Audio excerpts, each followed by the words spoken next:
And if you do need to be off camera because of the recording, right, the only thing that will be showing up is PowerPoint and me. You can also feel free to do that. But so we'll get started with kind of our main part for today. And so we talked a lot about the different values of these partnerships, but we know it can also be hard to kind of get them started, to develop them, to sustain them. And so we do also want to hear from you all. What are some of the challenges that you see in building partnerships with feeder schools and just community-based organizations in your area when supporting undocumented students? And so you could do this by voting through the QR code right here that you can scan via your phone, or you can go to menti.com with the code and enter the code 44549704 to answer the question. And we'll give folks about a minute to do that.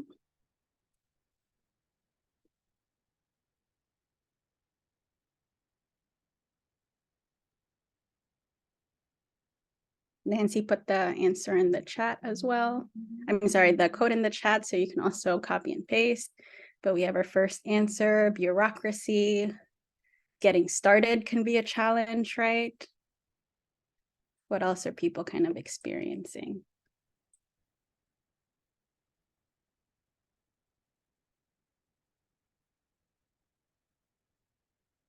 Bandwidth, that's very valid too, right? I assume that also is related to like capacity, resources, maybe not having resources to get started or to continue.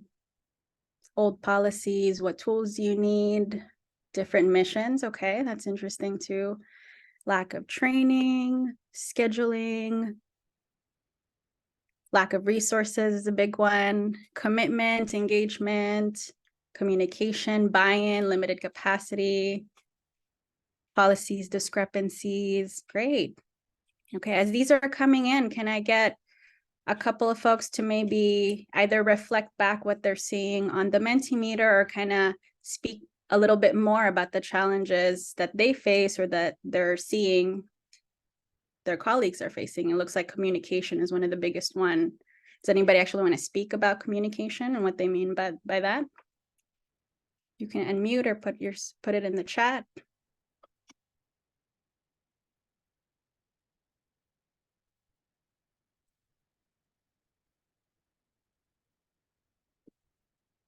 Any volunteers? I can go. This isn't about communication, but I put the word bandwidth because I feel like there are so many priorities out there. It can be really hard to especially get buy-in and find the time and resources to support undocumented students specifically because they can be a hard population of students to locate and they're not often prioritized institutionally. Yeah, thank you for naming that. Yeah, and yeah, feel free to jump on if you didn't talk about communications, but yeah, that's what you meant by bandwidth, right? There's so many things we're doing in our campuses, everybody in our organizations, so many hats people are wearing. How do we kind of prioritize this or like lift it up a little bit in our priorities with support too? Yeah, Brian, I see your hands up. Something that came up in my mind when discussing this is because we work in the high schools and um, how can we build knowledge to support students in grades K through eighth grade, and I was thinking about this because when you're saying feeder schools, it's like there's some students are coming from one school district into another school district when they transition into high school. So, like, are they getting enough resources from from their other district to feel like they're supported in this new district in the high school space? So that was just like something that just came up on my mind. Great, thank you. Yeah, yeah, like we're even thinking about if you are a high school today, or if you're from a high school, right? What feeder schools also mean, like before that, like what kind of early outreach is happening also at like the K through 12 level for our undocumented students. Great.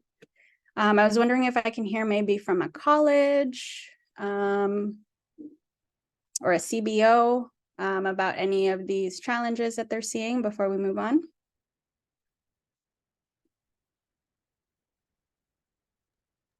For Boys and Girls Club, it's been consistency of working with the local community colleges and high schools for so long.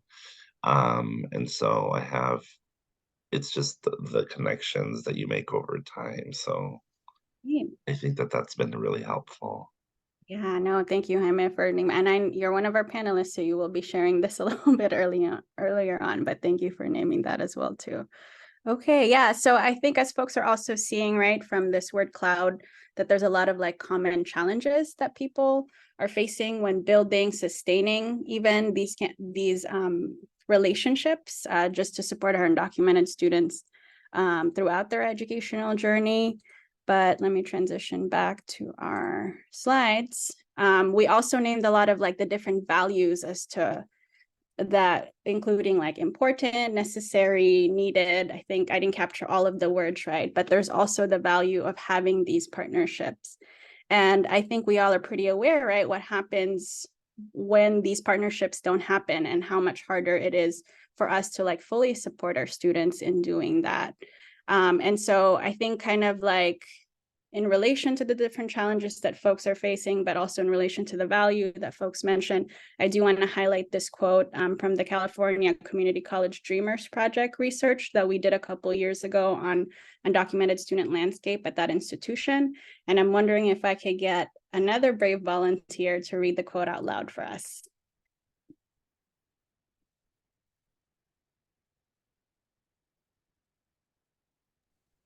I can read it. Hi, I'll read it. This is Nisa from NOCE, and you're welcome. So participants indicated that is that what you want me to read? Yes, yes. Okay. Participants indicated that the difficulty colleges face in identifying and conducting outreach to undocumented students was a primary concern. When college-ready undocumented students are not made aware of in-state tuition, financial aid, and student protections, they do not enroll due to the cost of non-resident fees as an inability to pay for college and/or fear. Quote, California College Dreamers Project 2019. Yeah, thank you, Nisa, for reading that. Yeah, I'm wondering what's coming up for folks and sharing this quote too, thinking about those challenges, the values, your own work, and kind of reading this quote. Anybody want to share that? I can speak on just experiences that our students have faced at City College. We still get a lot of students that are falling through the cracks that might come maybe a year or two later, not realizing that they were able to go to college. Also, getting a really big tuition bill because they didn't know that they were supposed to fill out the affidavit, and that scares students, and they decide not to go, and they come back and they realize that they did qualify for AB 540. Even with all of the outreach that's happening, it's still an issue for our students. Right. Yeah, no, thank you, Leti, for kind of affirming this too, right? Like there's, we're fortunate enough here in California. I know we got a couple of folks from out of state that we do have so much resources here for students, but it's still super confusing. There's still so many gaps that folks are, our students are falling through, right? And it's impossible for one person, one center, one campus to kind of solve all of that. And so again, right, that's why we're here to talk about like, how can those partnerships kind of help fill in these gaps and address some of the lack of capacity, lack of training, like just some of the challenges too that folks talked about earlier. And just as another grounding for us too, right, why we do these partnerships is kind of going off of Leti's point. We want to make sure that our students and family learn about the resources and support that's available to them before they get to college. And this kind of like information sharing really helps fight that misinformation that I still see is very common today, that college is not for undocumented students and there's no way for them to go. There's still a lot of fear, concerns, especially with just the political climate being up and down all the time. That also leads to a lot of concerns and fears for students and parents and even pursuing college. But having this like partnerships, early outreach, kind of warm handoff connection that partnerships can build can help address some of that, right? And to Leti's point too, right, helping prepare students for the different processes that comes with college before they get there so that there's no repercussions or consequences that really impact their like academic journey by the time they get to college. And I think if not the biggest thing, I think for me personally as an undocumented person myself, I do also think just learning about these resources can really help empower folks also to even just like kind of continue with college. We hear a lot of like deficit-centered narratives around undocumented folks, what we're lacking, what we can't access, but kind of seeing and like showing and uplifting that there are resources, there are support here available in our community that can really kind of help even just get over like that discouragement kind of mindset that students can sometimes come into even before they get to college. And so I'll actually be, I will kind of be saving some of the practices, right, strategies that to build these partnerships for our panelists. They're going to be talking a little bit more about that with us, but I do also just want to share some resources we have at Immigrants Rising, since I saw that was also one of the challenges earlier on, just tools and resources that can actually support in building partnerships or strengthening partnerships. And so the first one that I will share is just this simple flyer that we have called A Note to Undocumented Students. Nancy threw the link for that in the chat, but this is just a reminder. It kind of answers some of those or accomplishes some of those benefits that I spoke about in the earlier slide, but it shares about the different resources that exist here in California, including in-state tuition, California Dream Act scholarships, campus support that is available to students and allows them to go to college even with the political climate. And I think a simple reminder like this posted in physical spaces, websites, shared at tabling events can kind of help fight that misinformation, share those resources early and get students to start asking those questions. And this could be a tool, right, to be shared with different feeder schools, community organizations that we work with, colleges that we work with. And we also do have these UC application and CSU application guides for undocumented freshmen and transfer students. The UC one was just released earlier this week, I think on Monday. The CSU one is still undergoing updates, but we will be updating that before the month ends. And again, I think this can help kind of fight the misinformation about college not being for undocumented students, but giving like tangible steps, ways to navigate the application, including around the citizenship and residency questions and the personal insight questions for undocumented students. And I think this resource can also be kind of like maybe a point of collaboration if you're looking to bring high schools in to maybe collaborate on a college night. This could be resources to uplift in that partnership. And Nancy threw that again in the chat. There's a couple of links for those too.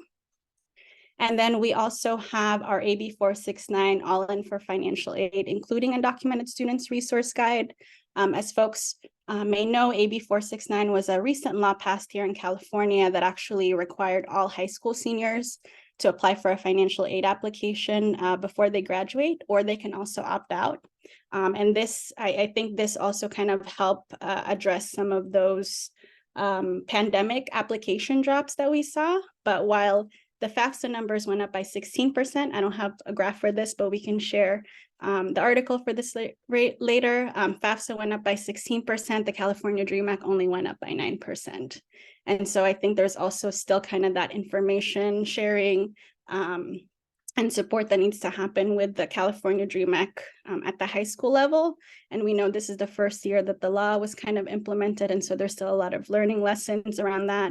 But this resource does provide different strategies around how to create a safe environment for all students, including maybe just saying like FAFSA and California Dream Act when talking about financial aid application, to even explaining what that opt-out form means and how it doesn't like prevent students from applying for financial aid later on, and sharing just some of the promising practices that we also see from our campuses to create kind of this inclusive environment for all students when it comes to financial aid.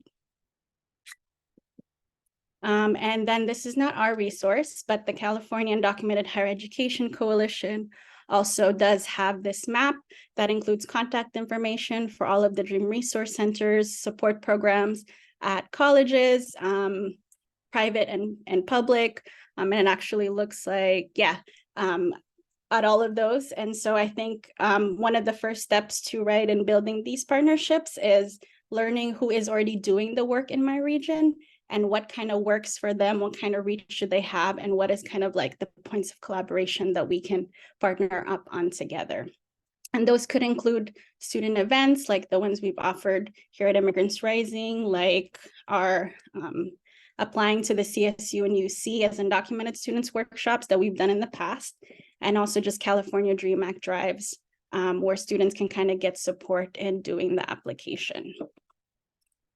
And then lastly, I also just want to share about this recent victory and just like a opportunity to kind of leverage or start some of these partnerships. But I think earlier this week also Governor Newsom here in California did sign AB 278, which is supposed to create this fund where California public high schools can apply to start their own DREAM resource centers and other support programs for undocumented students in their institutions. And so again, I think this is going to be a really great way to kind of make sure that support is available even before students get to college, right? And I think this could also be an opening for our college folks here to kind of connect with these high schools to share lessons learned in establishing their own programs at their campus and kind of what has worked, how have they reached their communities, and how can we like build relationships so there could be like a point person, warm handoff kind of thing happening at our different institutions. And I think something I'll just name about this bill is it's not funded yet. So unfortunately, it does need that funding, right, to be implemented. And so Chirla, who is leading the efforts to get this bill passed, is actually going to be keeping folks updated on how we can advocate for that bill and make sure, right, that more undocumented students are supported at different parts of their educational journey. And so I know there's a lot of information. I'm going to take a pause to see if there's any kind of reactions, comments, just reflections that folks kind of have to the different pieces that we looked at in this last couple of minutes.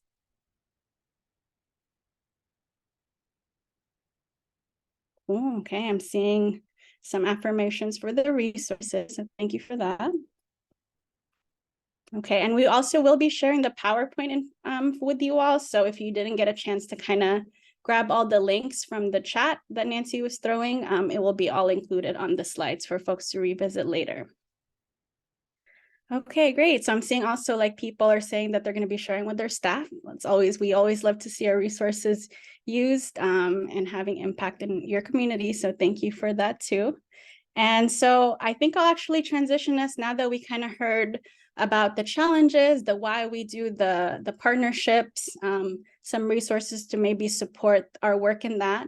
I do want to transition to our promising practices panel for folks to kind of give examples of what those partnerships have looked like in their institutions and how they've kind of sustained and built them over the years.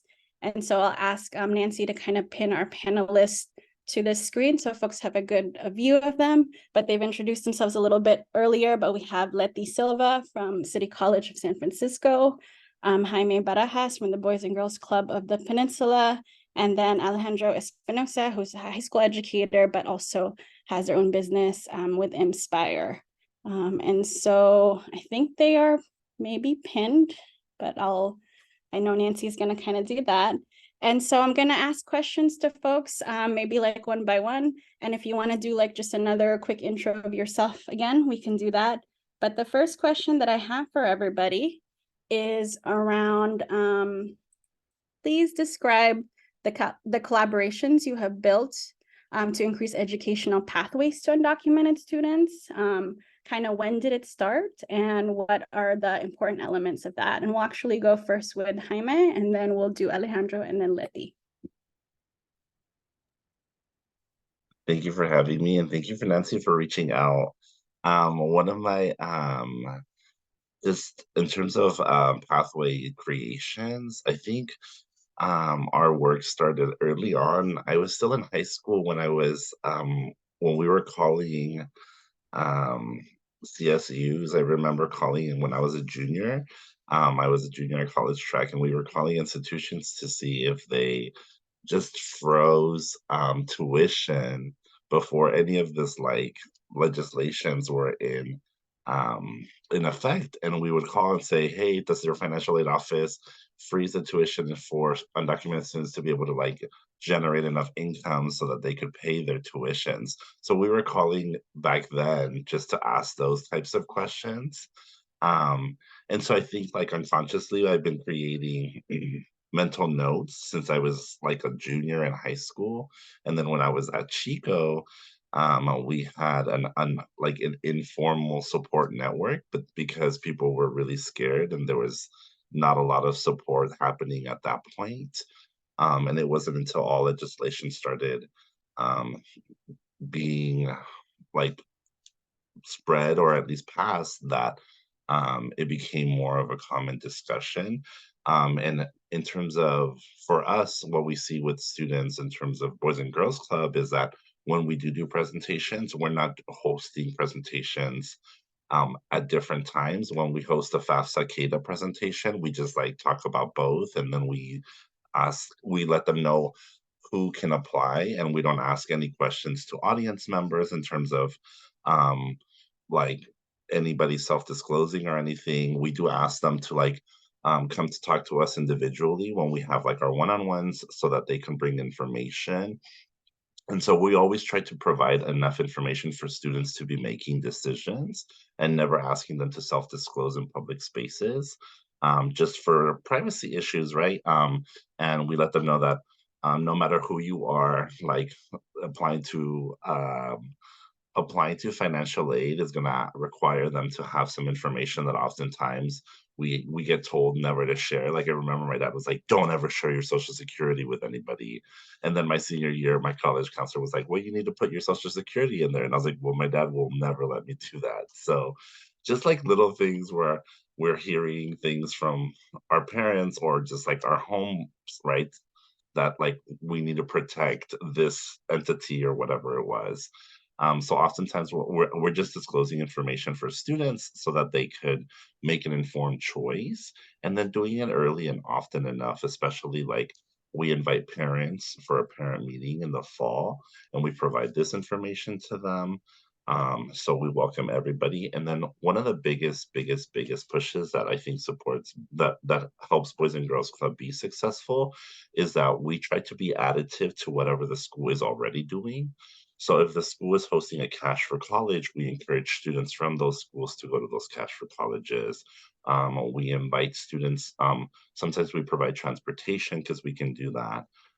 Sometimes if the school is like, oh, well, your location might be a more community-centered space or like more central for where the student population is that we want to be targeting, then we'll host them at like the North Fair Oaks Clubhouse or like the East Palo Alto Clubhouse. That way more families can feel welcomed instead of like coming to spaces that they might not feel always welcomed. So those are a few points that have helped us be successful. Thank you so much for sharing that too, right? And just to affirm your trajectory in getting to this work, that you started this as a student and kind of like influenced a lot what you all are doing and your organization is doing to make it happen. But yeah, I think I really just want to highlight the not separating the undocumented student information. I graduated high school around 2011 when Dream Act was kind of starting, and there was no information then, I think, to really give that my high school had. But I remember there was like afterwards that my high school started doing like separate undocumented student ones, which was like never well attended because you're also just asking folks to like out yourself, right? And so how can the resources be incorporated in what's already existing too, right? I really love the point of like not trying to recreate the wheel, but kind of jumping on the efforts already that the school is already doing too. Yeah. Alejandro, anything you want to add to this? Yeah, I mean, again, everyone, I'm Alejandro Espinoza. Right now, I'm consulting with my company, Immspire, and I'm consulting with a school network in San Jose. It's nice to see a lot of familiar faces. It's really nice to see everyone. I mean, I think my work with undocumented students, especially in high school, started when Immigrants Rising had a high school fellowship where we hosted different fellows throughout the Bay Area. That is, they don't have that fellowship at the moment, but that is how I started working with students at the high school level. I did that for 2 years. And my role was to support students at a high school in Eastside San Jose, go to college, bring awareness to all the staff, provide them with training, resources, and also empower undocumented and immigrant students at the high school to go to college. And after my role in that fellowship, then I kind of took that role informally, and we could talk about this later. And I feel like this is a pretty common experience in which it may not be part of your role or your scope of work, and because you're passionate or you identify or you just are truly an ally, then you take this role even though this is not what you're getting paid for or it's not part of your job description. It's just something that you're passionate of. So I've been doing that for the past years on and off, and it's a joy to see all the students from high school to go to college and then ask me questions about once they go to college, then what do they do next, right? So that's why how I started in this journey. Yeah, and then I'm wondering if you can kind of describe also like what that support has kind of looked like in your informal role in your work right now too with your college, and how does that kind of connect to collaborations too, right? With partnerships with not just the institution. Yeah, of course. I mean, when it comes to support, I mean, when I was working with students, one of the things we did is we created a dream club, and this was initiated by the students. And it's pretty impressive that this is going to be the 8th year that this dream club has been at a high school, which is pretty impressive, especially because to keep such organized efforts at a high school level, it's a lot of work, and it takes a lot of collaboration within the staff to make sure that that's sustained. Because also due to that group, they also created a scholarship for undocumented students to go to college. So every year, students and staff in that school fundraise money, and they create a scholarship only for undocumented students to go to college. So I think that has been very successful in not only bringing awareness about undocumented students going to college and college resources, but also supporting them financially to pursue higher education. So I think that has been one of those supports within staff and also within the student populations has been incredible in ensuring that students have access to college information, but also are able to go and get financially supported to go to college. Great. Yeah, thank you. And thank you for uplifting the club, right? Sometimes like even just want to affirm the effort it takes to get that club going. I know you're one of their big supporters and advisors. So I think that's maybe another avenue that folks can kind of think about in sustaining not just the partnerships necessarily, but like undocumented student support. Is there a way to maybe open up the spot? That's also a lot of work to be starting a club, but I think that's another avenue that's good to name. And so I'll turn it over to Leti to also answer this question. Hi, thank you, Jaime and Alejandro. So I've been working at City for 18 years, and I would say that I probably started supporting undocumented students maybe a year or two after I started. I didn't know a lot about undocumented students, and I just right away started figuring it out. And this was before DACA, this was before DREAM, this was before SB 554. I could keep going with all the SBs and the ABs, but I have learned so much. And one thing that I learned right away is that students were really scared at the time. They were not comfortable coming out about their status. And at the same time, hand in hand, I started doing outreach to high schools. And I worked for Latino Services Network.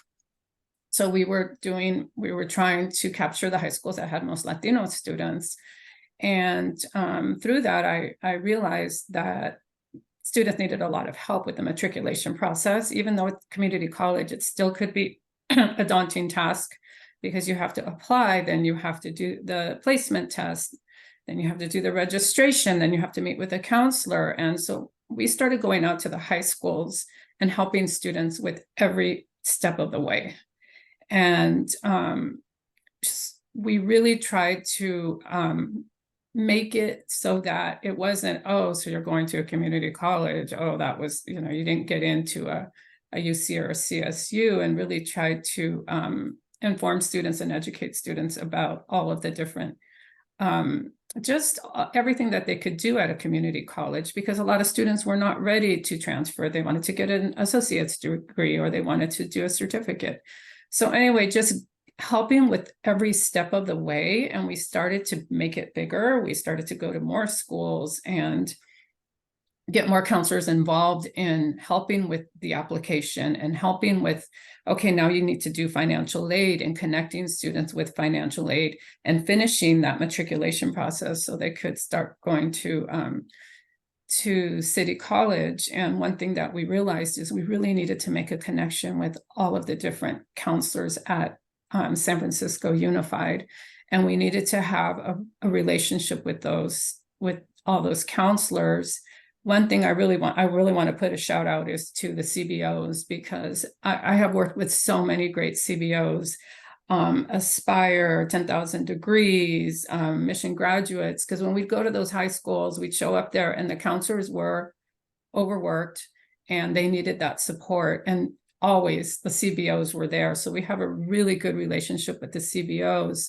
And we started seeing that there were more undocumented students that needed help. And I started finding out about the affidavit. And so now, after years of organizing and starting out with a club and then getting a resource center, I'm now a dedicated counselor half of my time to City Dream.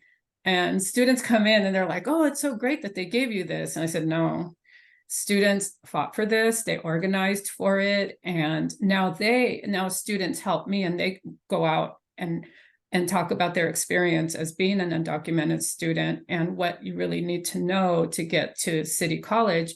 And then once they get to City College, we help them. I'm probably going a little too far, but I think that it's really, really important to have those relationships. You're not going to find them all the time, but if you can find that one person that is going to really work with you, stick with that person. San Francisco International, Oksana, she has been my person for 9 years. Okay, Leti, it's time. The applications are coming out, and sometimes they switch counselors, and it's okay. You know, we have to work with who we have to work with, and knowing these are our dream students, and working with those students, and then having that warm handoff. Here we go. You're at City Dream now. This is Leti. Jacqueline is our amazing coordinator. Come in, and this is where you're going to be. They always say, she is the Oksana now. And just having that is so important. We still have a lot of work to do. And I think continuing those collaborations. Yesterday was a college access convening for San Francisco Unified. We invited ourselves. That's another thing, invite yourself to present there. I wasn't able to go. I wasn't feeling well, but my coordinator went, and she took 5 students with her, and they had 45 minutes to talk to over 100 counselors that were required to be there. Those are the spaces that we need to be in. And if we could put ourselves in those spaces so that we are a part of all of it, we're not just, oh, this is just a little piece over here, is really, really important.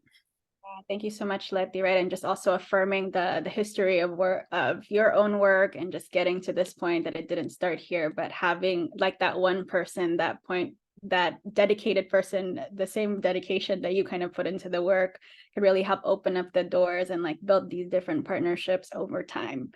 And so I think my next question for you all, like, I think that some of the supports you're all speaking of are pretty like established already. But as we saw earlier, right, there's a lot of different challenges and people maybe even getting started with the partnerships or like sustaining them, bureaucracy, capacity, lack of resources, time. Our different hats we wear, just some of those challenges that we all saw. And so I'm wondering if you all can maybe speak about one or two of those, maybe one just for the sake of time, one of those challenges that you kind of like addressed over the time of your work. Yeah, and what, yeah, and kind of like what can folks kind of think about to address some of those challenges themselves. And so I'm going to start first with Jaime, and then we'll kind of go in the same order, Alejandro and Leti. I'm going to refer back to my word of continuum, because a lot of students think that college is like once I'm done with high school. And once I recognized that there's early college programs and that undocumented students have access to those, then I was always like, well, to me, like the way that I saw education was always like, how do I make students suffer less? Not that I'm saying college is suffering, but I did suffer a lot in college. So therefore, I was always like, if I know that this, like, I would ask my general question is like, do you want to be an engineer? And if they say no, they hate math. I'm like, what if I told you that after Algebra 2, you could take one math class and never have to take math ever again? And then students get really excited about that possibility. And so oftentimes I get these sophomores or juniors who I'm like, hey, you know what? I'm going to have one of my college students take statistics over the summer. Maybe you and them can take it together. That way, both of you are breaking your heads during those 6 weeks and pass this class, get whatever passing grade you need. And then one, that boosts their GPA up because the UCs give them the boost in GPA. Two, they don't have to pay for that. Three, they're consuming units before they even get to college. And slowly but surely, there's a shift in attitudes of students. And they're like, oh, I think I want to start taking maybe 2 classes because they are attainable. And so I've seen students generate that way, because I think that we think about college as like, oh, once they're done with high school. And I'm like, how can we solve problems before they get to college so that we're not like, how do I come up with, like, I always use UC Berkeley as an example. How do we come up with $43,000? Because that's the cost of attendance right now. So I'm always telling them, like, if you take one class, that's saving you $4,300 that we have to worry about in the future. That's you putting yourself, giving yourself a scholarship. And I think that that shifts the narrative a lot. And I don't only do this to undocumented students. I talk about economics to first gen, oftentimes low income students of color. And once they start seeing the relationship, it's a continuum. College shouldn't be at the end of high school. College is when you're ready. And oftentimes students get really scared. And I'm like, wait, do you know how to read? And they're like laughing. And I'm like, do you know how to write? And they're like, yeah. I'm like, do you know how to ask for help? And I was like, wow, it sounds like you're ready to be a college student to me, friend. Like, I think that they mystify, well, this college experience is going to be so difficult, or like, I'm not going to be able to grasp it. Or like students who, especially my EL students, they think that they're deficient because they don't know the language. And I was like, let's sign you up for an AP, like a Spanish literature class. Let's show them that like you can kick butt in something, right? And that often helps with students academic like self-esteem. And I call them academic hustlers, right? Because then we'll like track, like, wow, every time you take a college class, let's add $4,300 to your list. Like, you've already saved $8,600 by taking these 2 classes. And that then shifts their mindset about college and overall, because they're the ones who are the agents of their destination, rather than I'm not going to do this because somebody thinks that I'm deficient, my status makes me deficient, my learning makes me deficient. And those are just like very few ways. I'm all about strategy. I'm all about getting to the end point. I'm all about cool experiences. Like, when students are like, oh, I can't study abroad. And I was like, well, do you know that there's a national student exchange program? So even if you go to East Bay, you might be able to go to Chico State for 1 semester. Let's think about that when we get there. Let's try to get to East Bay first. So that they're like, wow, these are so cool, right? These are ideas that are like shifting the narrative. And when you get a student to be like, yeah, I could do that. Like, oh, I could study in Puerto Rico. Well, yeah, this school has a Puerto Rico school, so you could study there. Like, that shifts the narrative. Right, yeah, So, narrative shift. Yeah, thank you for I think that kind of helps with just building that college going like possibility for students that they need to hear before they even get to college, to even make it to college, right? So I think that's a really great point to kind of uplift to. And I think I see a couple of like affirmations for you as well in the chat. And so I'll move us, to Alejandro. Again, if you can think back to just the challenges that folks named in the morning, and if at all there's any like ways that you kind of like address them in your own work. Yeah, I mean, I think this is an ongoing trying to solve the challenge or the issue. But something that I have noticed in my years of working, not only with students in high school, but really K through 8 or K through 12, is I noticed that the amount of years that a policy has been implemented really does not determine the level of awareness that students have, the staff has, the institutions have, and the families have. Not because AB 540, DREAM Act, these has been policies that have been going on for years, decades, and even then into today, institutions, schools, staff, students do not have the awareness of how these policies really benefit them. So I think for me, it has been very critical to know that and recognize that, because what that means and the problems that cause is that if you're working in a school and those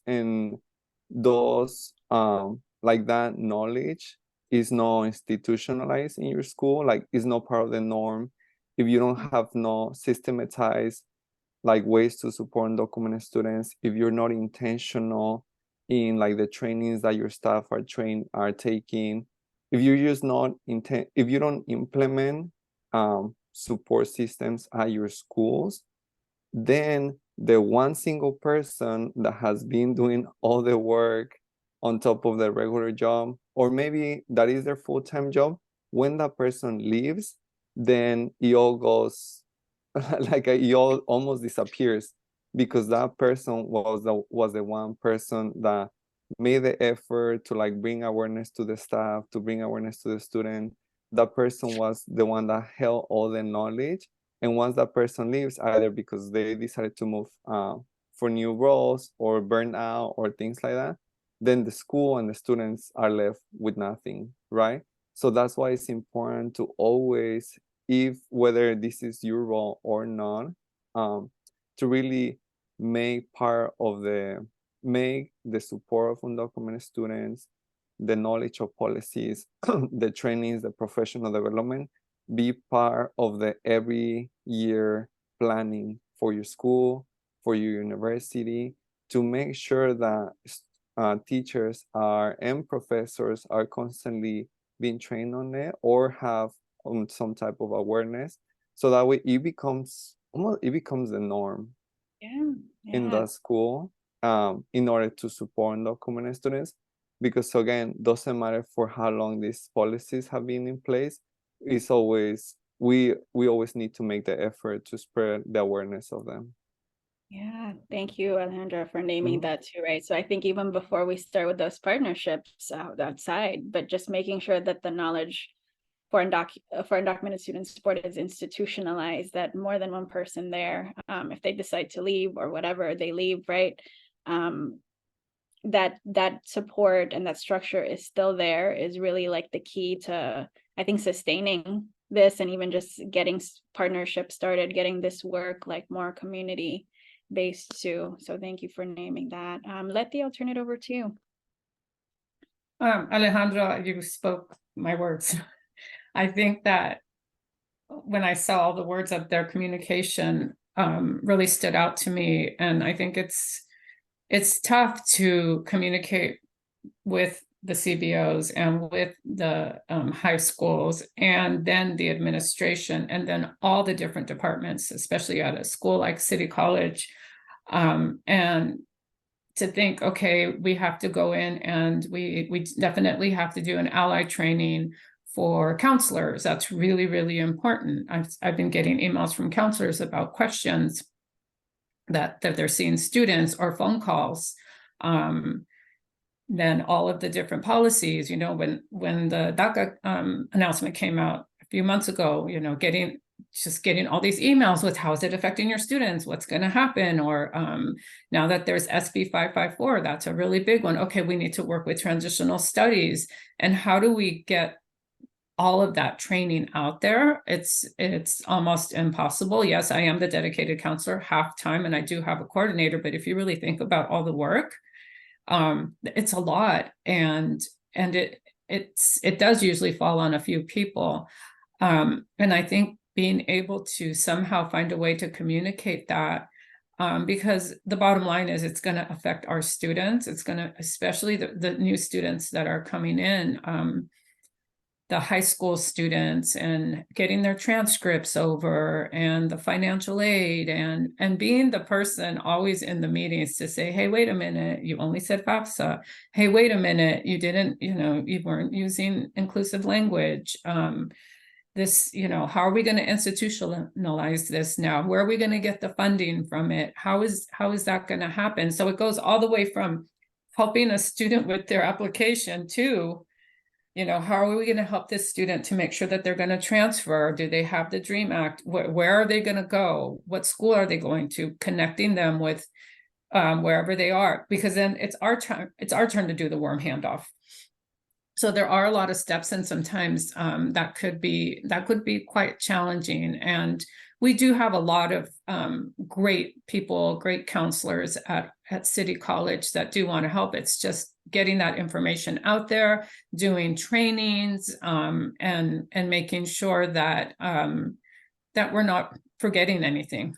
So yeah. Yeah. So just again, like increasing the knowledge, right? And I think in doing that, increasing the knowledge, you can activate allies along the way, so that at the end of the day, it's not just you who is doing the support work too. Yeah. Thank you all. And so we're kind of running out of time. So I'm going to combine these last couple of questions in kind of like a round, what do you call that? The quick round through. I forget what they call it for panels, so that it's a quicker answer for everybody. But I'm wondering if you can speak first about like the impact that these partnerships have had in your work, and your students too, right? And also, what is one advice you have for colleges who are looking to just get started? Not colleges only, but colleges, high schools, feeder schools, CBOs, like what's an advice that you have for them to get started in developing these partnerships in support of undocumented students? I'm going to change up the order. I'm going to go Alejandro, Leti, and then Jaime first.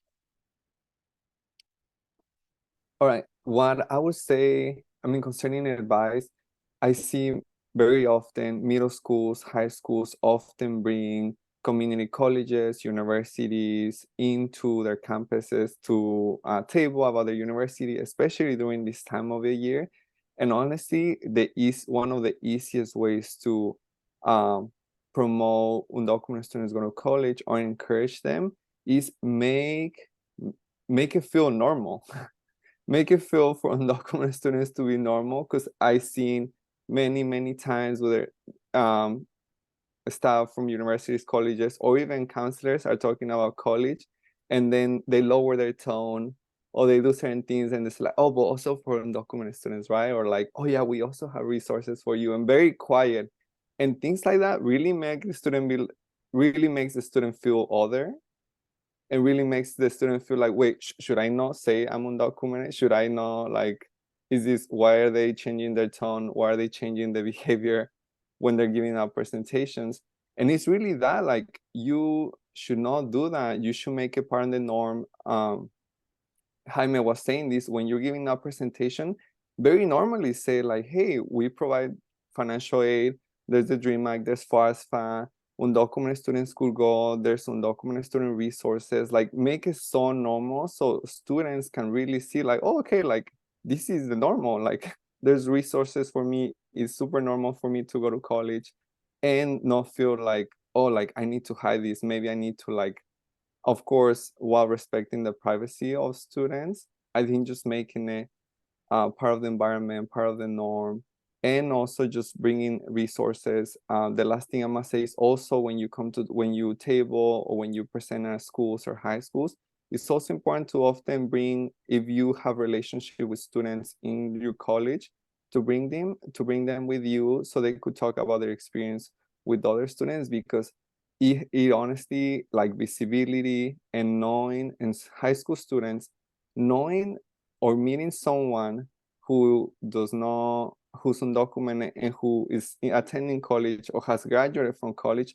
just makes a huge difference, because then they realize, like, oh, there's someone who is in my same situation or similar situation, and they're in college, they're making it, and they have been able to graduate, and that really changes their mindset when it comes to whether if they could afford to go to college or whether they can or not, right? So visibility and just making it part of the norm when giving out presentations or tabling.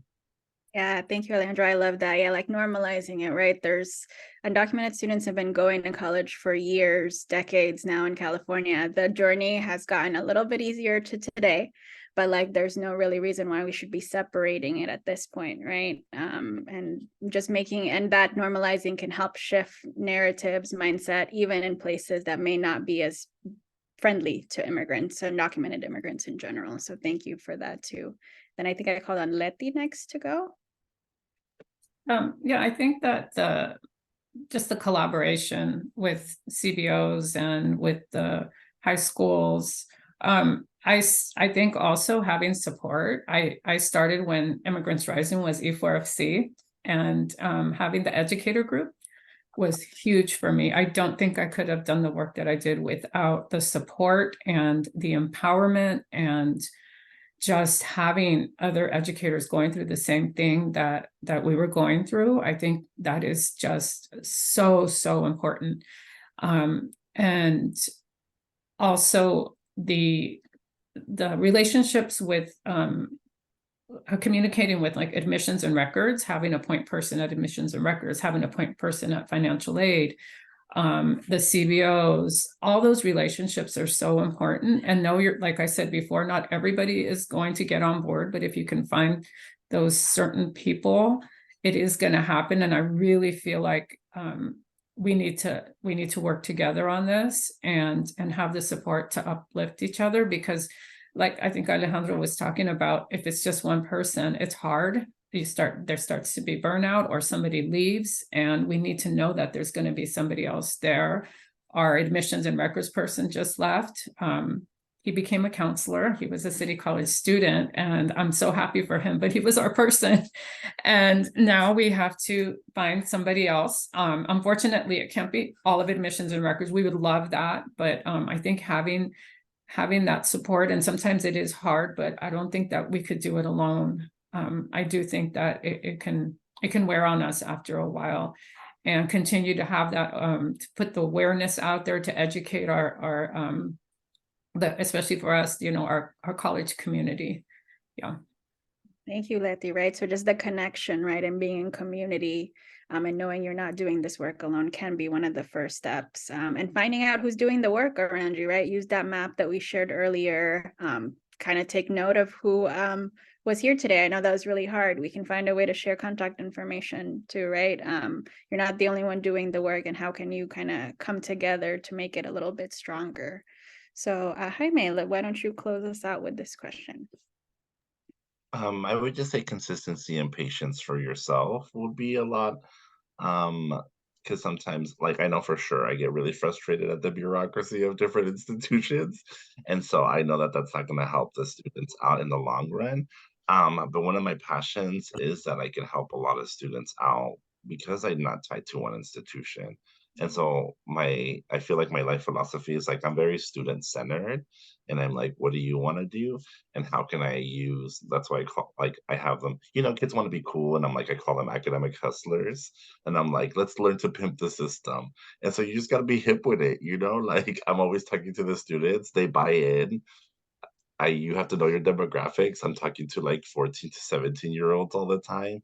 And if they think you're cool and you're making those established relationships, and then you could be like, hey, this is a person I trust, I think that the buy-in will definitely be a lot more. And so, and then they know that they can always communicate with both of us, or having that door open so that students maybe they don't want to ask a question to their high school counselor or their college counselor, but they'll refer it to me, and I'm like, hey, is it okay if we do this together? Those types, even just walking through that process, I think can be such a huge relief for students. So yeah, patience and approaching things from curiosity, and remember the continuum. No, thank you for naming that too, right? We do go through cycles when with undocumented student support. Sometimes it's really popular. Sometimes people are really moved to call into action, but sometimes we don't get that too, right? And so even kind of moving through those cycles, like how can we also be consistent and patient and always be like approaching students from like here's are some possibilities for you, right? Can really help creating that like empowered mindset before folks get to college. Yeah, and I see there's some affirmations for the academic hustlers phrase for you in the chat.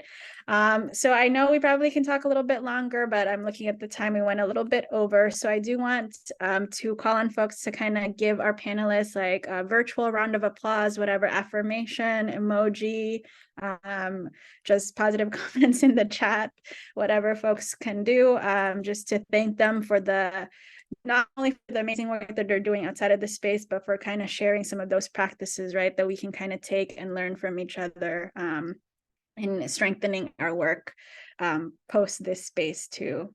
And so I think with that, I do want to have a couple of minutes for folks to connect with each other. If our panelists are able to stay, we are going to be doing just some breakout rooms really quickly, so folks can kind of get a chance to like reflect, digest, maybe think about next steps from some of the things that they heard today, either from our panelists or from our quick overview in the morning.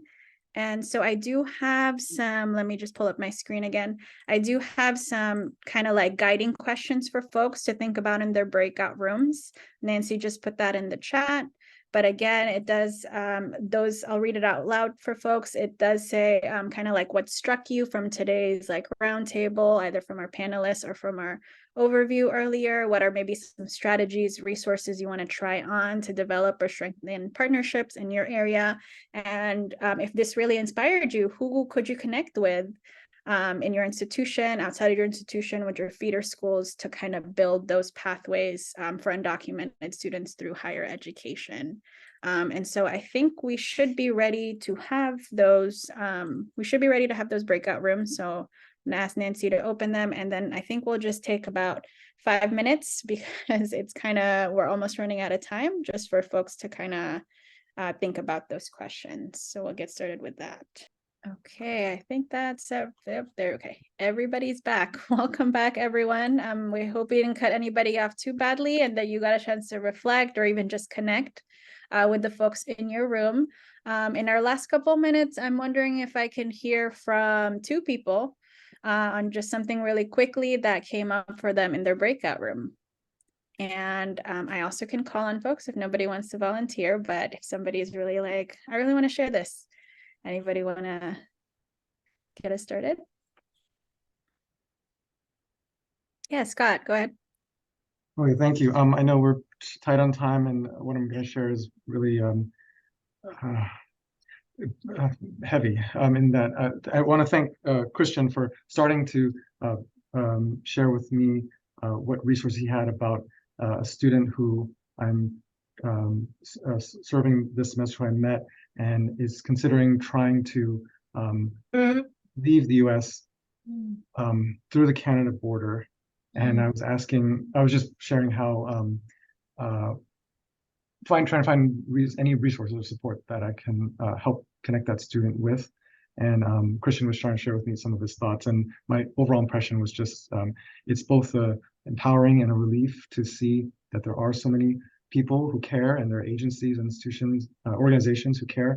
At the same time, it's I know it's stressful to find that even in California, where I think, as you said, there's so much more than any other state.